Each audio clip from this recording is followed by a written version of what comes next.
I am Scented Fawn, a traveler of the fragrant space-time.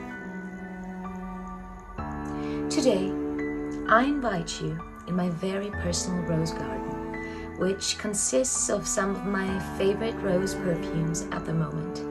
Some of them are samples and travel sizes, but I love them so much already that I intend to buy a full bottle very soon. They are all different types of rose perfumes, and each one has a unique and specific characteristic and aesthetic. Oscar Wilde's fairy tale The Nightingale and the Rose will discreetly accompany this journey of ours. Enter this rose-embellished gate and, of course, enjoy.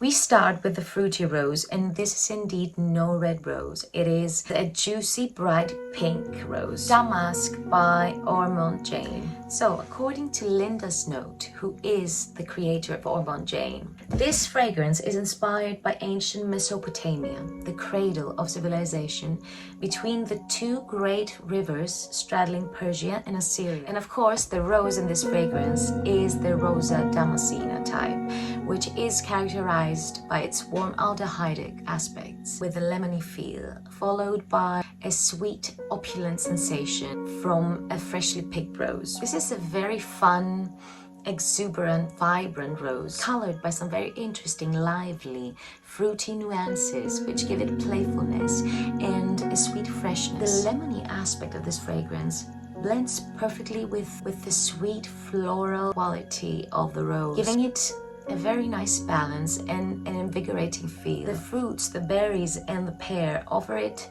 a whimsical, fun, gourmand feeling, which makes it very happy, very pleasing, very enjoyable for you and for everyone around you. It leans gourmand because of the sweet berry sensation, but it's not a jammy rose, which is a type of rose that will be later mentioned in this video. The dry down of this fragrance is really beautiful. It is sweet berries, musk and rose, and it feels very feminine, giving a vibe of cleanliness.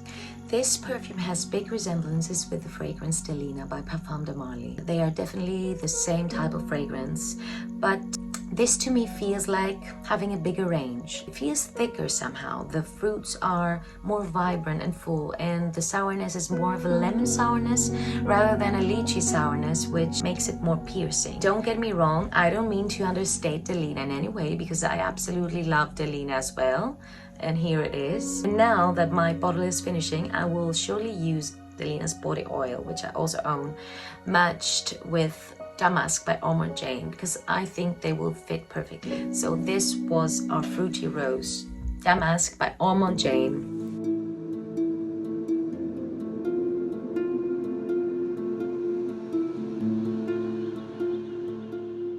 Heading to a spicier context where the rose meets the pepper with Rose de Petra by Stéphane Humbert Lucas Paris. So this is a dry and spicy rose featuring, between others, the notes of pepper, cardamom and cumin. This perfume has inside Bulgarian rose, which is a type of the Damascena rose.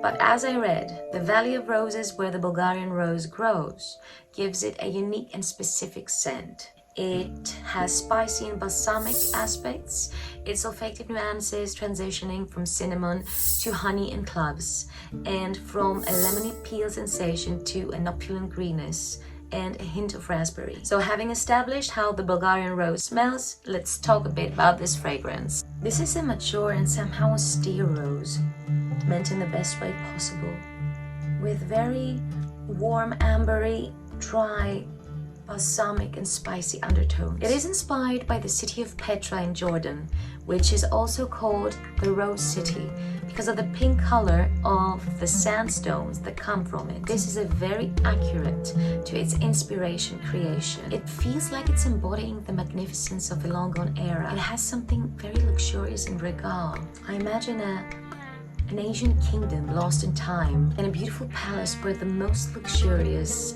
rose oil is being made. It's very elegant, The spices aren't harsh at all. On the contrary, they feel very soft and sensual, almost creamy, giving to this fragrance this almost smooth sand sensation. This is the texture I get from this fragrance. At the same time, it has a lot of sweetness and something nutty, gravitating towards a more gourmand type of rose, although again it's not the marmalade jammy Turkish delight rose direction. If I had to describe the gourmand sensation I get, it feels like sweet bread colored with spices, cinnamon, cloves, and maybe dried fruits. The star of the show, which illuminates all the dry aspects of this fragrance, is the pomegranate, with its sweet, sour, and leathery aspects, which blend perfectly with the spicy, balsamic, and ambery character of this perfume. I realized that it reminds me of a perfume my mother had when I was young, and it was from Shiseido, Féminité du Bois, if you know this fragrance.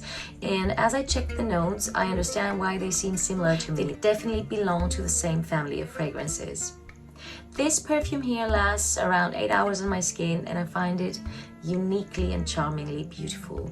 Rose de Petra by Stéphane Humbert Lucas, Paris.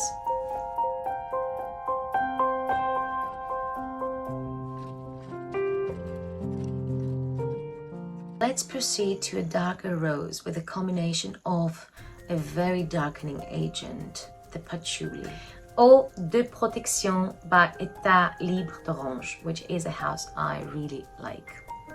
So, for a rose and patchouli combo, I was debating between this and Eau Capitale by Diptyque, which I also love. But this here won my heart because of its unique aesthesis of a dark fairy tale rose with thorns and a love story behind. This rose here has thorns. It is a dark, dark rose. It has come from a garden hidden in the pages of a dark, gothic romantic novel or some fairy tale scripture. It is elixir-like, could be poisonous, but still, as with many fragrances from the house of Eldo, it feels wearable. And this is a quality I adore in fragrances, when they are unique and at the same time easy to wear. This perfume has a good dose of minty patchouli potion made by some wizard in a faraway enchanted forest, dusted with some magic cacao powder and pepper, offering to this minty patchouli an even more whimsical and fun chocolatey nuance. It is still rose, a deep red, almost bloody rose, with all its greenness from the stems and the romance, and a beautiful dusty chocolate undertone. It is beautiful. I know I am building a myth around this fragrance with only a sample, but at this point it has truly inspired me, and I hope there won't be any disenchantment when I receive my full bottle. But at this point, this is a legendary rose for me. Eau de Protection by État Libre d'Orange, or Eldo.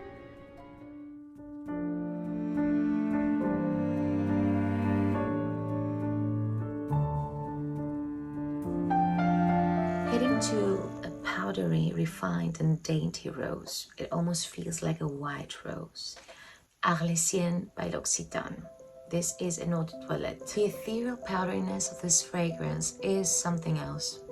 Sweet, fluffy rose powder enters your nose and it makes you feel like you're lying on a cloud of floral dreams. It almost makes me want to go to sleep. It's so very calming and soothing.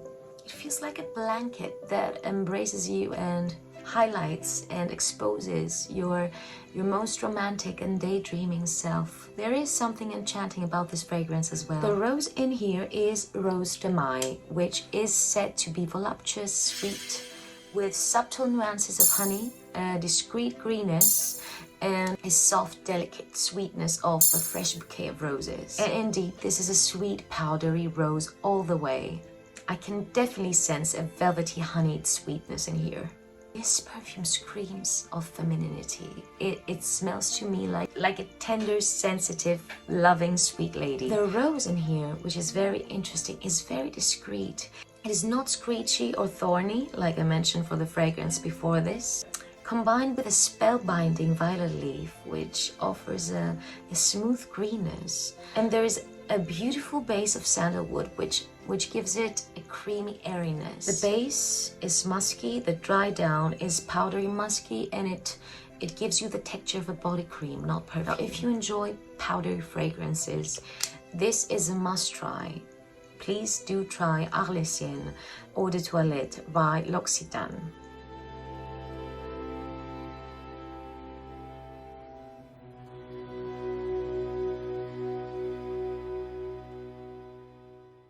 And now it's time for the jammy, the more gourmand rose of my collection and one of my favorites, which is Siren and Sailors by Juice Box, a fragrance which was made in honor of Amy Winehouse. This here is one of the gourmand leaning roses of my list. It has this raspberry marmalade, jammy, sweet liquor sensation, and again, not a Turkish delight rose sensation, which to my nose feels more powdery and even more gourmand. A significant role to this sweet liquor quality I get from this rose plays the boozy, the alcoholic character of the fragrance. You know, when you expose berries, fruits, or anything with sugar really to warm temperature, airborne, the yeasts act on the sugar and slowly convert it to alcohol. And this is the sensation I'm getting from this fragrance, like fruits that are slowly converting to something alcoholic, to a sweet cocktail. The alcoholic, the boozy character of this fragrance is very intense. It has rum and whiskey, and the whiskey specifically is very, very intense. I almost get a wooden barrel with alcohol sensation, like woods that have absorbed the booziness of the finest, the most tastiest whiskey. At the same time, there is this beautiful balancing peach sourness and freshness, which prevents it from being sickly sweet and sticky. It also has a beautiful, very discreet minty patchouli, which gives it depth. The dry down of this fragrance is vanilla and musk and a fruit rose concoction. It's very long lasting and it has a huge projection, so it doesn't need a lot of sprays to be perceived from people around you. I'd like to quote here Juice Box description on the fragrance, which I find really beautiful. Siren and Sailor's warm and sensual notes go straight to the heart, like the melody of a mermaid. Powerful and contrasting nuances resound like Amy Winehouse's husky voice among Camden Town canals. Rose Essential LMR and Osmanthus notes convey her most innocent and frivolous side, while the intense heart of Rum Absolute and Whiskey Accord evoke her strong vocality and her tendency toward unruliness. The sensual vanilla and musk dry down lingers in our memory like the greatness of a woman who, showing herself as audacious and fragile at the same time, left a permanent mark on music history. An enchanting composition from master perfumer Julien Rasquinet that pays homage to a sublime voice, to a rebellious soul, and to the eccentric and contradictory spirit of the Camden Town neighborhood in London.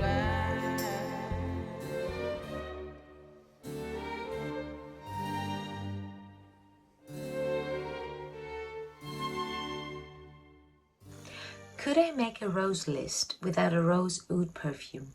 No. Amber Oud by Roja. This is a potent, golden, ambery, and thick rose perfume. The oud is dark chocolatey and edible. The amber gives it warmth and a velvety honey touch. It has this deep, seductive rose darkness about it, which feels indefinite, like coming from the depths of the earth somehow. The finest ingredients can be sensed. The oud is creamy, to my nose just a tiny bit animalic in the most discreet way possible. And there is also a bit of sexy saltiness. Could it be the ambergris? I think it's the ambergris, which makes it very sensual, alluring, almost entrancing. Again, I must clarify that this perfume doesn't have something that peculiar or extravagant or complicated that makes it difficult to wear. On the contrary, it plays very friendly. It's not challenging. And while it's not challenging or rough, you must have established at least one extent of relationship with oud to be able to enjoy this fragrance. As you see, this is a travel size. I was very lucky to win this in a giveaway, and I use it very carefully, also as a layering tool, because it gives to the sweeter fragrances this night out allure, the perfect amount of sensual darkness. Amber Oud by Roja.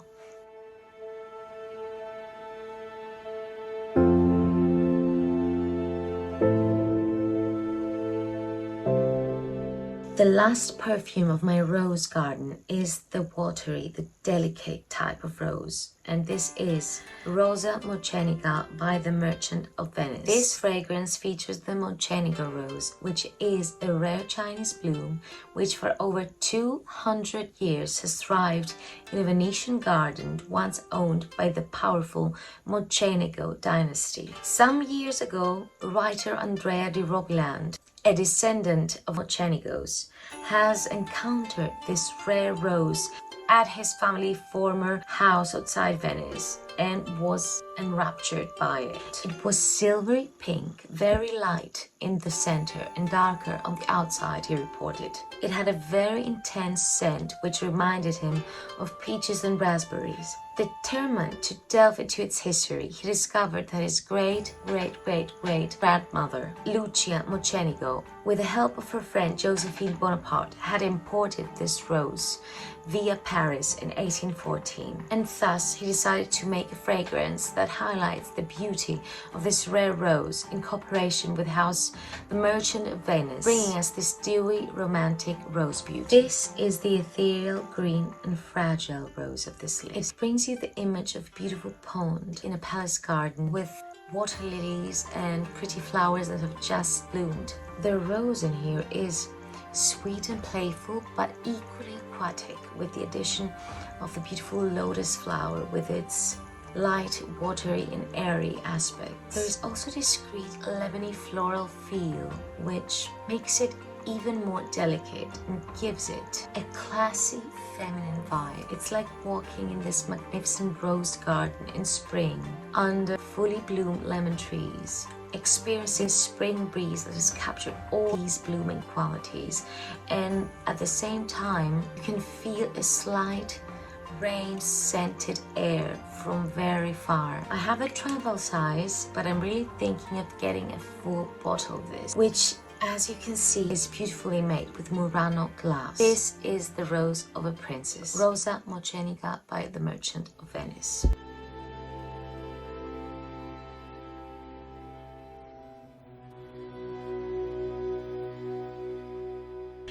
The nightingale is saying goodnight. Thank you for visiting my personal rose garden with some of my favorite rose perfumes. Hope to see you again in my next video. Until then, I give you a luminous hug and a rose kiss for good night.